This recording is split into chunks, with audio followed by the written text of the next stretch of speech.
Hello! Today we're excited to introduce a new feature, Time Tracking Timer.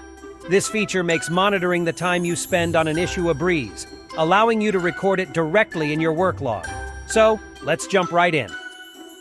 To use Time Tracking Timer feature, you need to go to TimePlanner app. Choose Timesheet Timelog. To start the timer, simply press the Start Timer button. Choose Task or Event, then click Start. Or you can click Start Timer on any issue in your Timelog.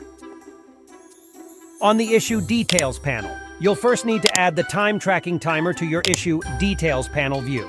Adding Time Tracking Timer to Issue Details. Once you have added the timer, you're ready to start tracking. As you work on your issue, the timer will accurately measure your work time.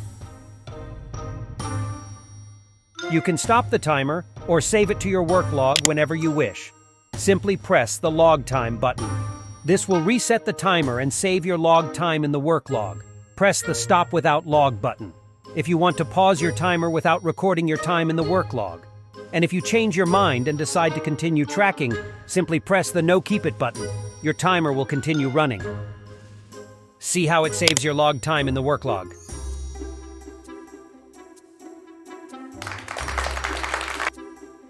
Time Tracking Timer makes time management easier than ever before. Try it out. Thank you for watching.